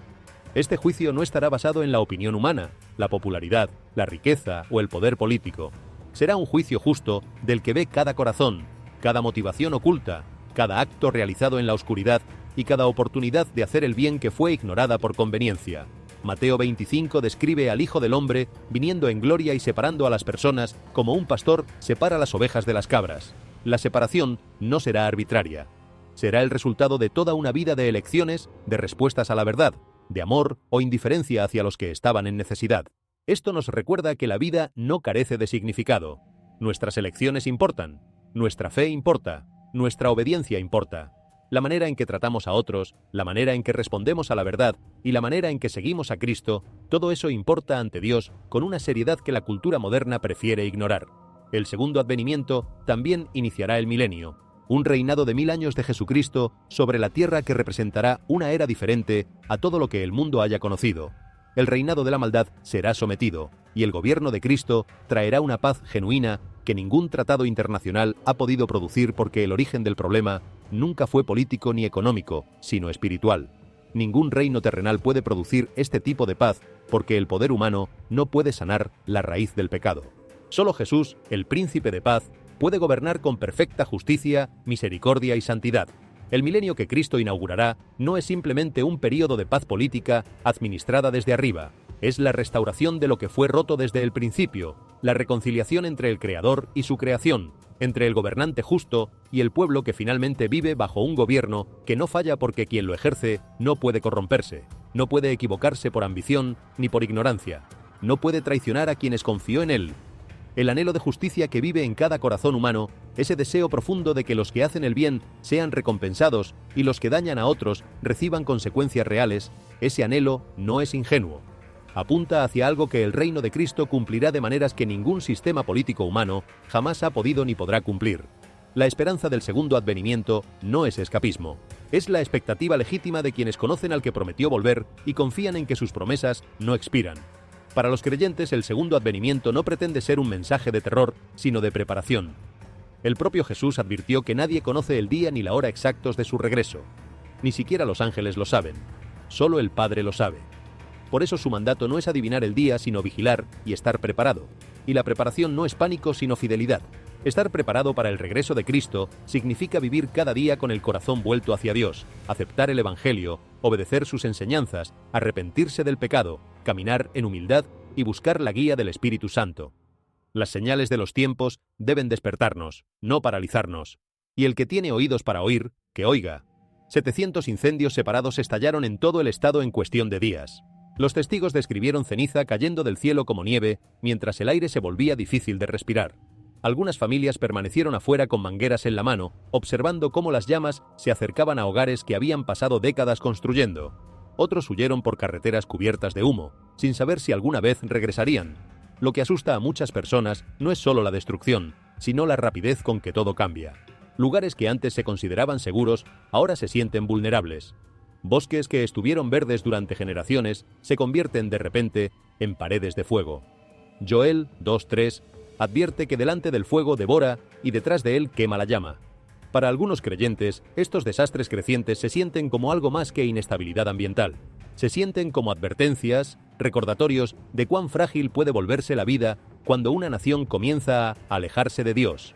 Mientras los incendios siguen extendiéndose, otro extremo se despliega en lo alto de las montañas rocosas. Poderosas tormentas de nieve fuera de temporada barrieron Colorado, Wyoming y partes de las Rocosas, enterrando regiones enteras bajo casi 70 centímetros de nieve a mediados de mayo. Los caminos desaparecieron de la noche a la mañana bajo gruesos ventisqueros, mientras las condiciones invernales regresaban en un momento en que el clima primaveral más cálido ya debería dominar las montañas. Los residentes describieron despertarse incrédulos mientras la nieve pesada cubría vehículos, hogares y autopistas que solo días antes habían estado despejados y secos. Algunos dijeron que el cambio repentino se sentía antinatural, casi como si las propias estaciones se hubieran confundido. En una parte del país, los bosques arden bajo cielos anaranjados y humo asfixiante. En otra, las condiciones de ventisca están cerrando carreteras y cubriendo paisajes enteros con hielo y nieve. América ahora parece atrapada entre fuerzas opuestas que ocurren al mismo tiempo, y Romanos 8:22 describe exactamente esa imagen. La creación entera gime y sufre dolores de parto juntos hasta ahora. El mundo reacciona, el mundo se tensa, y muchos creyentes comienzan a preguntarse si estamos entrando en una temporada de inestabilidad creciente, diferente a todo lo que se haya visto antes. Pero mientras partes de América arden y otras se congelan bajo nieve tardía, algo aún más extraño ocurre debajo del agua misma. A lo largo del río Colorado y el lago Mead, los niveles de agua siguen bajando, exponiendo fundamentos de piedra de aspecto antiguo, ocultos bajo el barro durante generaciones. Los testigos describieron estar parados a lo largo de la orilla seca en silencio, diciendo que se sentía como si el pasado de repente se estuviera descubriendo. Algunas formaciones parecen intencionalmente alineadas, asemejando paredes, caminos y estructuras olvidadas enterradas hace mucho tiempo debajo del agua. El metraje de drones que se difunde en línea solo ha aumentado el misterio. Lucas 8:17 dice que nada hay secreto que no haya de manifestarse. Y ahora, mientras estructuras de apariencia antigua emergen de los ríos que se secan de América, muchos comienzan a hacer la misma inquietante pregunta. ¿Es esto solo cambio ambiental? ¿O está América entrando en una temporada diferente a todo lo que se haya visto antes? Hay algo en la imagen de estructuras antiguas emergiendo de los ríos que se secan que habla de maneras que los simples comunicados de prensa sobre niveles de agua no pueden capturar. Durante generaciones, esas estructuras estuvieron ocultas bajo metros de agua. Generaciones enteras de personas vivieron, amaron, trabajaron y murieron sin saber que debajo del lago o del río que cruzaban con sus barcas, con sus puentes, con sus ferries, había algo que esperaba. Algo que había conocido el sol antes de que el agua lo cubriera, que había visto manos humanas posarse sobre sus superficies, que había sido parte de la vida cotidiana de personas que ahora son polvo junto con todo lo que construyeron. Y entonces el agua se va. La sequía que devasta los cultivos, que amenaza el suministro de agua potable, que encoge los embalses hasta convertirlos en charcos, tiene también este efecto secundario impensado. Revela lo que estuvo oculto. Lo que el agua ocultó, la sequía lo devuelve a la luz. Y quizás esa imagen merece que la consideremos más allá del dato arqueológico. En una nación, en una era, en un corazón, la prosperidad y la abundancia tienen la capacidad de cubrir muchas cosas. Heridas no sanadas, verdades incómodas, compromisos incumplidos, fundamentos que se están erosionando. Cuando la abundancia retrocede, cuando el confort disminuye, cuando la sequía llega en cualquiera de sus formas, lo que estaba debajo comienza a aparecer. Eso no es necesariamente un castigo. Puede ser una oportunidad para ver con claridad lo que la comodidad mantenía fuera de la vista y decidir qué hacer con lo que ahora se puede ver. Y mientras estructuras de apariencia antigua continúan emergiendo de los ríos que se secan de América, otro momento impactante capturó repentinamente la atención nacional. Un puente masivo colapsó de manera inesperada, enviando enormes secciones de concreto, chocando hacia abajo mientras los testigos miraban con incredulidad. Los conductores cercanos dijeron que la estructura parecía completamente normal solo momentos antes, lo que hizo el evento aún más inquietante. Para muchos observadores, el desastre se convirtió en algo más que un titular de noticias. Reflejó un sentimiento creciente en todo el país de que las cosas que alguna vez se consideraban estables ya no se sienten garantizadas. Los incendios se extienden por múltiples estados, los ríos siguen secándose, las estaciones se sienten cada vez más impredecibles. y ahora incluso las estructuras principales en las que la gente confió cada día parecen más frágiles que nunca. Mateo 7:26-27 advirtió sobre fundamentos que parecen fuertes exteriormente, pero no pueden soportar la presión cuando llegan las tormentas. Y quizás por eso este momento afectó a tanta gente emocionalmente, porque más allá del colapso en sí, había una realización más profunda que muchos no podían ignorar: la rapidez con que la estabilidad puede desaparecer cuando la gente menos lo espera. En aguas costeras cercanas, un testigo sacó el teléfono para capturar un breve clip tembloroso de algo que no pudo identificar. Sus características dejaron atónitos a todos los que luego analizaron el metraje. Su cuerpo era largo, anormalmente largo, elegante y poderoso, cubierto de piel azul metálica que reflejaba la luz como piedra pulida. A lo largo de su lomo corría una cresta definida de espinas dorsales, afiladas y espaciadas uniformemente, creando una silueta que ningún biólogo marino podría relacionar con ninguna especie catalogada conocida en aguas americanas. No era una ballena, no era un tiburón, no era una anguila, ni ninguna criatura de las profundidades previamente registrada. La forma en que se movía era igualmente inquietante. La mayoría de los grandes animales marinos flexionan sus cuerpos en amplios arcos cuando nadan. Esta criatura no lo hacía.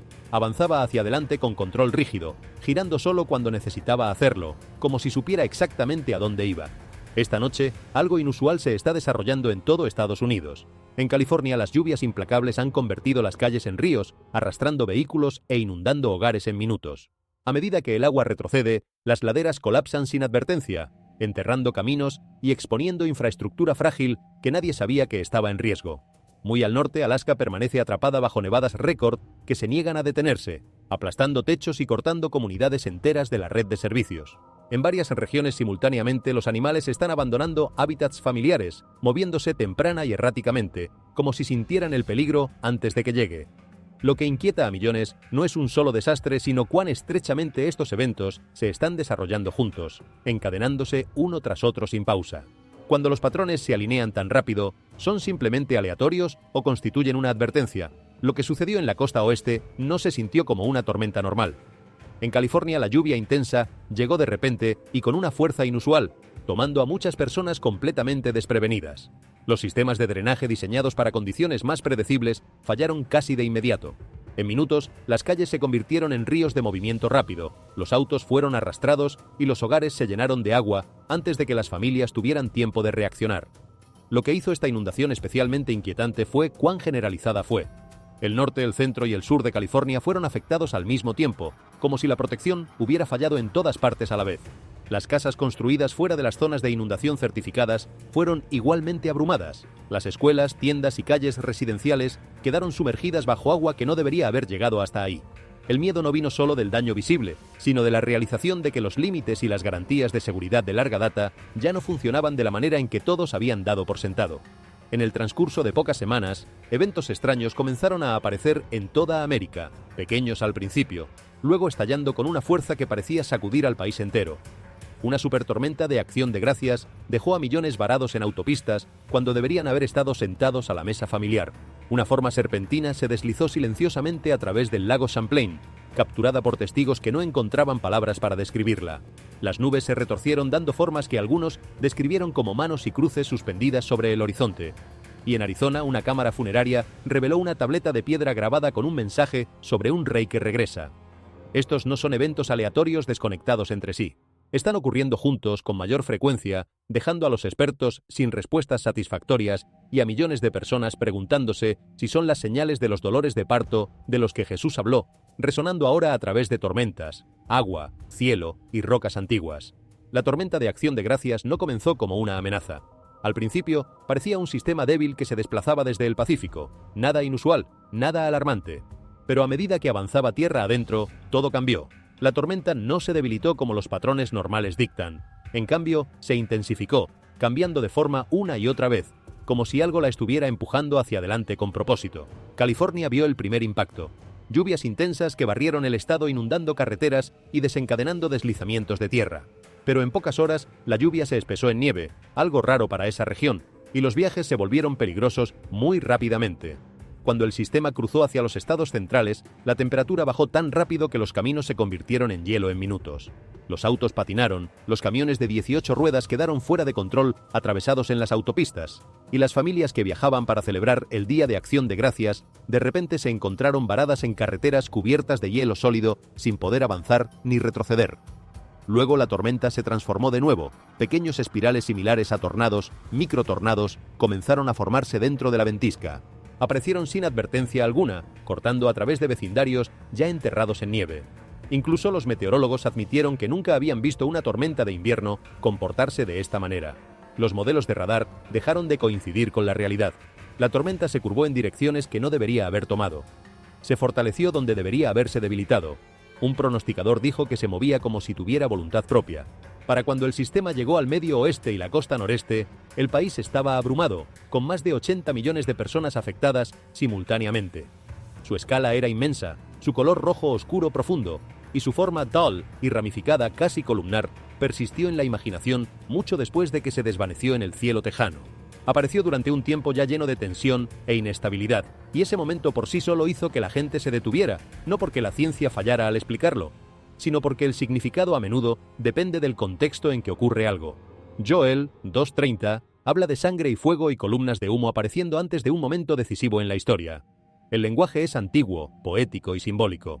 Sin embargo, cuando una columna roja de luz se eleva sobre el cielo oscurecido por la tormenta de Texas, la comparación se vuelve difícil de descartar.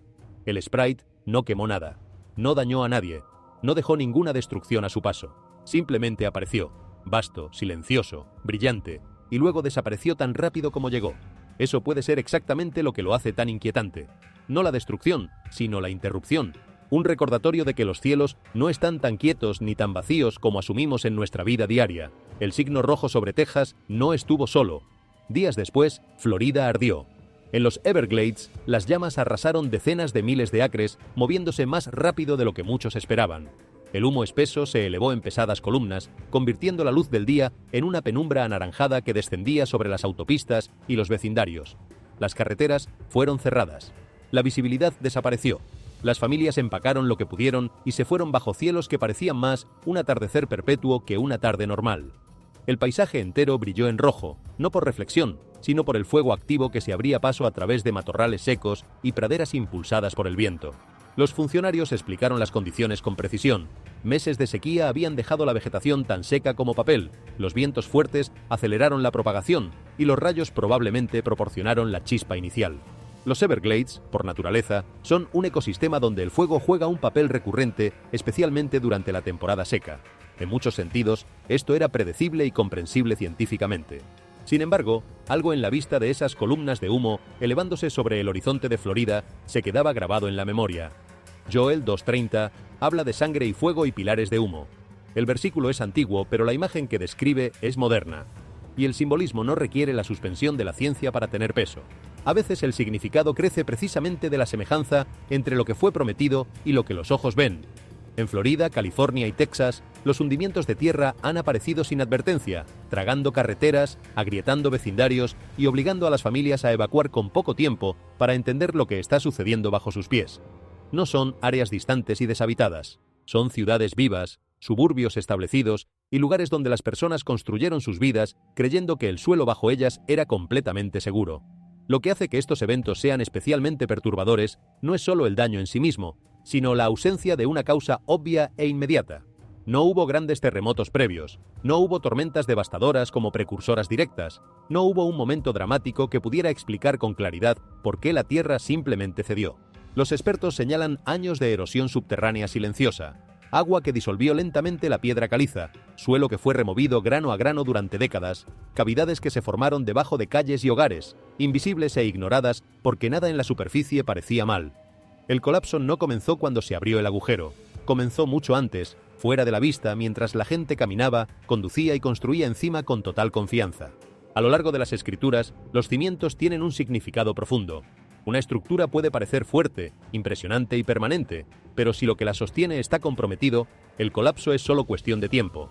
Cerca de la bahía de Monterrey, los testigos capturaron un enorme enjambre negro de aves que se retorcía silenciosamente sobre el océano justo antes de que las tormentas severas se intensificaran a lo largo de la costa. miles de aves se movían juntas en densas olas sincronizadas, cambiando de dirección repentinamente en el exacto mismo momento, como si reaccionaran a algo invisible bajo el cielo y el mar. Desde lejos, el enjambre se asemejaba a una nube oscura o incluso a un embudo que colapsaba suspendido a baja altura sobre el agua. Los residentes describieron la vista como escalofriante y antinatural. Lo que perturbó a la mayoría de los espectadores no fue simplemente las aves en sí mismas, sino el momento en que aparecieron. Científicos explican estas formaciones como murmuraciones, un comportamiento natural de supervivencia. Y mientras esa explicación es importante, muchas personas permanecen inquietas por cuán inusual parecía la escena sobre el telón de fondo de los desastres que se multiplicaban en todo el país. Lucas 21:25 advierte sobre angustia de naciones y señales que afectan a la tierra y al mar. Y muchos preguntan en silencio si estas son simplemente formaciones naturales o recordatorios de que algo más profundo puede estar desplegándose ante los ojos del mundo. Después de un pequeño terremoto en un área remota de los Montes Apalaches, los testigos dijeron que una estrecha apertura se volvió visible a lo largo de una ladera rocosa, revelando lo que parecía ser una cámara subterránea oculta sellada debajo de la tierra durante quién sabe cuánto tiempo. Las personas que entraron al espacio describieron un silencio espeluznante diferente a cualquier cosa que hubieran experimentado antes. Un silencio que no era simplemente ausencia de sonido, sino presencia de algo que no tenía nombre fácil. Algunos afirmaron que extrañas marcas cubrían secciones de las paredes, mientras que otros dijeron que la cámara parecía intencionalmente construida en lugar de naturalmente formada por la geología del lugar. Los científicos e investigadores continúan instando a la cautela, señalando que las formaciones subterráneas y las cuevas pueden emerger naturalmente después de la actividad sísmica sin necesidad de invocar explicaciones extraordinarias. Pero incluso con esas explicaciones razonables, el misterio que rodea la cámara sigue creciendo en las conversaciones online. Daniel 12:4 habla de cosas que permanecen selladas hasta el tiempo del fin, un versículo que algunos creyentes conectan con lugares ocultos que se revelan durante períodos de inestabilidad y cambio. En varias regiones de los Estados Unidos, los testigos informaron ver objetos oscuros suspendidos, inmóviles en el aire, a pesar de los fuertes vientos que se movían claramente a su alrededor. Videos de los avistamientos se extendieron rápidamente en línea porque muchos espectadores dijeron que las formaciones no parecían aleatorias ni explicables por las categorías usuales. Algunas formas parecían geométricas o simbólicas, permaneciendo fijas en su lugar antes de cambiar de repente juntas y desaparecer sin dejar rastro ni explicación. Lo que inquietó a los testigos no fue solo el miedo a lo desconocido, sino la sensación de que algo en el cielo ya no se comportaba como debería. Los expertos continúan instando a la cautela, señalando que condiciones atmosféricas inusuales, bandadas de pájaros, drones o distorsiones ópticas pueden a veces crear efectos visuales confusos para los observadores en tierra. Y las escrituras mismas advierten contra sacar conclusiones apresuradas o dejarse llevar por el miedo cuando se trata de interpretar eventos extraños. Aún así, para muchos creyentes, las imágenes traen inmediatamente a la mente Lucas 21:25, que habla de señales que aparecen en los cielos durante tiempos de angustia creciente. Y quizás por eso estos avistamientos continúan circulando tan ampliamente, porque junto a los incendios, las estructuras que colapsan, las cámaras ocultas y la inestabilidad ambiental, muchos americanos ahora sienten que incluso el cielo mismo está cambiando de maneras que no saben cómo explicar con certeza.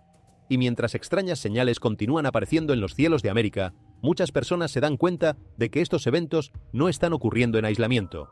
En todo el mundo, los desastres extremos están aumentando casi al mismo tiempo, creando una sensación creciente de que múltiples sistemas a lo largo del planeta están cambiando juntos de manera coordinada. Inundaciones históricas han abrumado partes de Europa, convirtiendo calles en ríos y forzando evacuaciones a gran escala de comunidades que no recordaban haber visto algo así antes. En Asia, las precipitaciones récord continúan desencadenando deslizamientos de tierra e inundaciones destructivas que arrasan con décadas de construcción en horas. Mientras tanto, regiones en África y América del Sur están lidiando con sequías severas, fracasos de cultivos y un empeoramiento de las condiciones ambientales que amenaza la seguridad alimentaria de millones. El patrón no es local ni regional, es global. En los Estados Unidos, en varios estados al mismo tiempo, una tormenta se instaló y se negó a marcharse. No llegó ruidosamente para luego desaparecer con rapidez. Se quedó. La lluvia cayó hora tras hora, presionando la tierra hasta que el suelo ya no pudo absorber más. Las calles absorbieron lo que pudieron, luego fallaron en silencio. Los sistemas de drenaje se llenaron hasta el borde, luego se revirtieron, devolviendo el agua hacia las casas en lugar de alejarla. El agua comenzó a subir, no como una ola repentina y dramática, sino como una presencia constante e imparable que comprimía el tiempo y volvía urgente cada decisión. Lo que debería haber sido manejable se volvió abrumador simplemente porque la tormenta se negó a seguir su curso.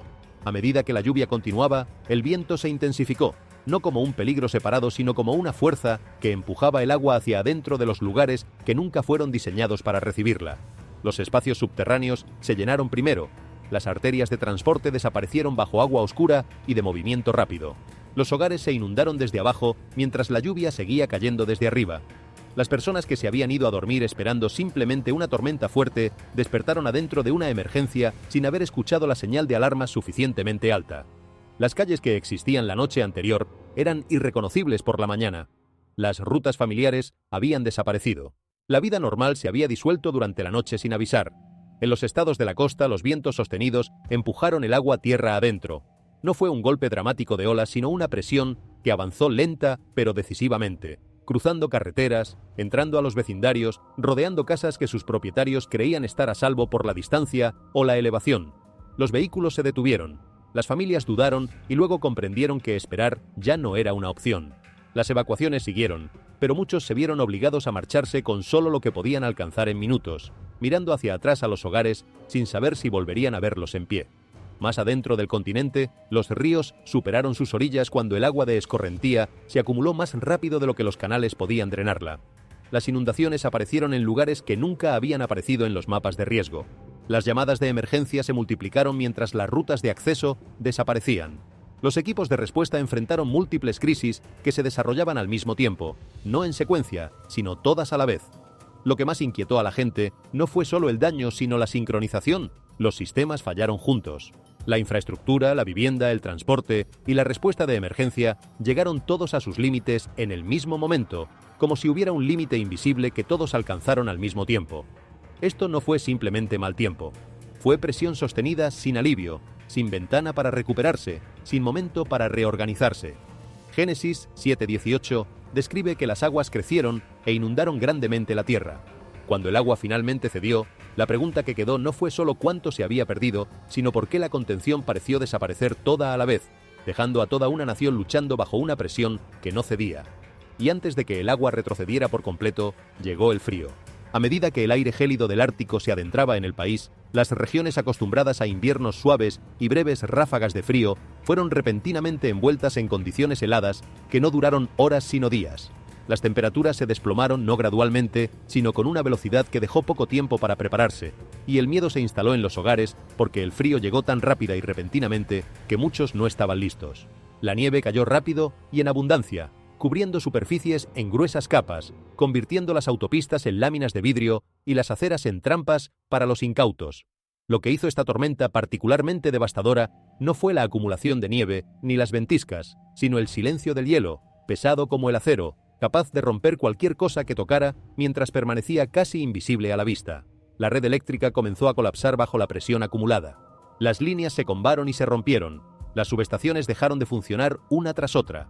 Barrios enteros fueron sumidos en la oscuridad mientras las temperaturas continuaban cayendo sin pausa. Para millones de personas el calor desapareció al mismo tiempo que el frío más intenso llegaba, convirtiendo lo que debería haber sido una inconveniencia en un riesgo real para la vida. Los árboles se doblaron y se partieron bajo el peso del hielo acumulado, bloqueando carreteras y aplastando hogares. Las familias se apiñaron en habitaciones interiores, conservando cualquier calor residual, sin saber cuánto duraría el apagón. La tormenta no pasó. Se quedó apilando capa sobre capa de hielo, paralizando regiones enteras en el mismo periodo en que América ya estaba viendo tornados, tormentas, fenómenos en el cielo y perturbaciones geológicas que parecían demasiado coordinadas para ser pura coincidencia. A lo largo de las costas de los Estados Unidos han surgido informes de criaturas de las profundidades llegando a la orilla vivas, sin lesiones y lejos de donde deberían existir. No son especies que vaguen cerca de las playas o de las aguas someras por accidente. Son criaturas construidas para la oscuridad, para la presión aplastante, para el aislamiento a miles de metros por debajo de la superficie donde la luz nunca ha llegado. Entre ellas están los peces remo, llamados el pez del juicio por comunidades costeras de diferentes culturas a lo largo de la historia, junto con otros organismos misteriosos que muchos investigadores creen que normalmente viven en los pisos oceánicos más profundos. Lo que hace que estos eventos sean aún más inquietantes es el silencio que los rodea. No hay tormentas que empujen a estos animales hacia la orilla. No hay terremotos subacuánticos detectados en el momento de muchos de estos avistamientos. No hay lesiones visibles que sugieran pánico, persecución o trauma. El mar en estos momentos aparece tranquilo en la superficie, incluso mientras libera lo que ha mantenido oculto durante tanto tiempo. Los científicos siguen buscando explicaciones, señalando posibles cambios de temperatura o perturbaciones en las corrientes oceánicas profundas. Pero incluso entre los expertos, el momento resulta difícil de explicar satisfactoriamente. Estos eventos no están dispersos a lo largo de décadas, están agrupados muy cerca en el tiempo, desplegándose dentro de la misma ventana estrecha, como siguiendo un patrón. En las escrituras, el mar raramente es solo agua, representa profundidad, misterio y lo desconocido. Es el lugar donde las cosas están ocultas, contenidas y fuera de la vista. Cuando la Biblia habla del mar entregando lo que contiene, a menudo describe un momento de revelación cuando lo que fue ocultado ya no puede permanecer enterrado. Como si los límites que alguna vez se mantuvieron firmes comenzaran a aflojarse. Sobre Utah, los testigos informaron una formación de luz inusual apareciendo en lo alto sobre el paisaje, no dispersa ni cambiante, sino formando un cuadrado claro e inconfundible. La forma no se estiró, se difuminó, ni se desplazó con el viento. Permaneció precisa, estructurada y quieta, como si hubiera sido deliberadamente colocada en lugar de naturalmente formada por los caprichos de la atmósfera. Lo que inquietó a los observadores no fue el brillo solo, sino el orden. La luz en la naturaleza es generalmente fluida. Las nubes la dispersan, las tormentas la doblan, el clima la distorsiona de mil maneras. Esto era diferente. Los bordes parecían definidos. La forma se sostuvo. No pulsó ni parpadeó como el relámpago, ni brilló como una aurora. Simplemente existió, suspendida en el cielo, demandando atención sin movimiento ni sonido. Los meteorólogos y los sistemas de aviación no ofrecieron respuestas claras. No había sistemas de tormentas en el área en ese momento. El radar no mostraba actividad de aeronaves que pudiera explicar la formación. A lo largo de la historia, las formas en el cielo han llevado significado más allá del espectáculo. Un cuadrado, en particular, no se asocia con el caos ni con la aleatoriedad en ninguna tradición cultural. Representa medida, límites y orden deliberado. Implica que algo está siendo definido, evaluado o marcado con precisión. Una advertencia no siempre llega con ruido o destrucción. A veces llega con claridad, con quietud, con la forma inconfundible de algo que observa. La cueva en Big Bend tiene algo que decir más allá del dato arqueológico. 7000 años es un número que la mente humana no puede procesar con verdadera profundidad. 100 años ya resulta difícil de imaginar con viveza. 500 es historia distante. Pero 7000 es un abismo de tiempo que convierte cada objeto que lo ha sobrevivido en algo casi sagrado, un testigo de que hubo vida humana aquí antes de que existiera nada de lo que hoy consideramos antiguo. Y ahora esos objetos, sellados por 7 milenios de oscuridad y silencio, han salido a la luz precisamente en este momento, no en otro siglo. En este, coincidencia dirán algunos, oportunidad de reflexión dirán otros.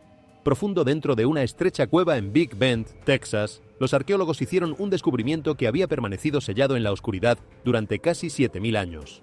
Oculto detrás de capas de sedimento y piedra, encontraron una colección casi intacta de herramientas de caza antiguas, puntas de lanza, piedras de afilar, fragmentos cuidadosamente moldeados de piedra y metal.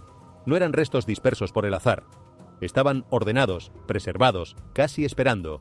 Lo que captó la atención fue no solo su edad, sino su detalle. Varias piezas llevaban tallados geométricos inusuales que no coincidían completamente con las civilizaciones locales conocidas de esa era, diseños deliberados y precisos que parecían simbólicos en su intención. Los investigadores creen que la cueva alguna vez dio refugio a un grupo prehistórico de cazadores-recolectores y que el ambiente seco y hermético protegió los artefactos a través de los milenios. Científicamente el hallazgo es notable pero explicable. La gente antigua vivió, cazó y dejó herramientas atrás, pero el momento vuelve a ser parte de la historia. Durante generaciones, estos objetos yacieron enterrados, invisibles, desconocidos. Naciones enteras surgieron y cayeron por encima de ellos. Ciudades modernas se construyeron, la tecnología avanzó sin pausa. Sin embargo, debajo de la superficie, este testimonio silencioso permaneció intacto hasta ahora. Lucas 8:17 dice que nada hay secreto que no haya de manifestarse. La historia tiene una manera de volver a la superficie cuando llega su momento. Lo que una vez fue ocultado no permanece oculto para siempre. La cueva en Big Bend no colapsó, no erupcionó, simplemente se abrió lo suficiente para que lo que estaba enterrado fuera visto de nuevo por primera vez en 7 milenios. Las auroras que aparecen en los cielos de Alaska y Minnesota son un fenómeno que la ciencia explica con precisión. Partículas cargadas del Sol que interactúan con la atmósfera terrestre y producen luz. Esa explicación es correcta y no hace falta descartarla para encontrar también significado en lo que los ojos ven. Porque la ciencia explica el mecanismo pero no agota la experiencia. Nadie que haya estado bajo una aurora boreal particularmente poderosa describe únicamente el proceso físico que lo produjo. Describe algo que lo detuvo, algo que lo hizo pequeño de una manera que no se sentía amenazante, sino correcta, como si por un momento el tamaño real de las cosas hubiera quedado visible. Y en un tiempo en que los seres humanos construyen torres cada vez más altas, sistemas cada vez más complejos y narrativas cada vez más grandiosas sobre su propia importancia en el universo, una aurora que detiene el tráfico y hace que la gente salga a la calle con el cuello hacia arriba y los ojos llenos de luz, tiene algo que decirle a esa soberbia, algo gentil, pero inequívoco.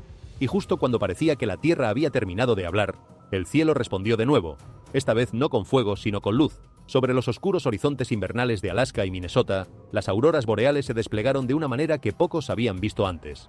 En lugar de cintas dispersas o cortinas cambiantes que danzan con el viento solar, la aurora formó una figura que parecía casi simétrica. Dos vastos arcos de luz azul y violeta que se extendían hacia afuera desde un punto central, como brazos abiertos tendidos sobre el horizonte, como si algo antiguo, majestuoso y completamente más allá del lenguaje humano estuviera revelando, por un breve instante, que el cielo también tiene algo que decir a quienes tienen oídos dispuestos a escuchar. Hay una pregunta que los eventos de este tiempo invitan a cada persona a hacerse en privado, sin la presión del grupo ni el filtro de la opinión pública. ¿Sobre qué está construida mi vida? No la respuesta que uno daría en una clase de catecismo o en una conversación religiosa. La respuesta honesta que emerge cuando uno examina dónde va su tiempo, su energía, su dinero y su atención cuando nadie lo obliga a dar explicaciones. Porque los cimientos de una vida no son lo que uno declara en los momentos de solemnidad. Son lo que uno elige cuando tiene libertad de elegir y nadie está mirando. Son lo que permanece como prioritario cuando la vida se complica y ya no hay energía para todo. Un país no es diferente de las personas que lo componen. Los cimientos de una nación son los cimientos de sus familias, y los cimientos de sus familias son los cimientos de sus individuos, y los cimientos de sus individuos son las convicciones más profundas sobre lo que es real, lo que importa y lo que vale la pena defender a cualquier costo. Cuando esas convicciones son sólidas, la nación puede absorber sacudones extraordinarios y recuperarse. Cuando esas convicciones se han erosionado, no hace falta una catástrofe dramática para que todo comience a ceder. Basta con el peso ordinario del tiempo y las circunstancias. Los acantilados de California no cayeron porque una ola extraordinaria los golpeó. Cayeron porque la erosión que nadie vio durante décadas los había vaciado por dentro. Así colapsan los individuos, las familias y las naciones. No siempre con un gran golpe exterior, sino con el descubrimiento tardío de que lo que parecía sólido hacía tiempo que no lo era. América está en un momento de elección. No de elección política entre partidos, ni de elección económica entre sistemas. Es un momento de elección espiritual, la más profunda y la más personal que cualquier nación o individuo puede enfrentar. Las señales que se acumulan en el cielo, en la tierra y en el mar no son amenazas vacías lanzadas para provocar el miedo. Son invitaciones. Invitaciones a examinar los cimientos sobre los cuales está construida nuestra vida, nuestra familia, nuestras comunidades y nuestra nación. Invitaciones a regresar a la única fuente de estabilidad verdadera que no colapsa cuando los acantilados ceden, que no se ahoga cuando las aguas suben, que no se apaga cuando los transformadores explotan y las ciudades quedan en oscuridad. Jesucristo ayer fue, y hoy es, y por siempre jamás permanecerá sin cambio. Si este mensaje habló a tu corazón, no lo guardes para ti solo. Compártelo con alguien que necesite escucharlo hoy. Deja un comentario con tu reflexión. Suscríbete para seguir recibiendo más reflexiones bíblicas. Y que Dios mantenga tu corazón despierto, vigilante y esperanzador en este tiempo que parece diseñado para adormecer el alma.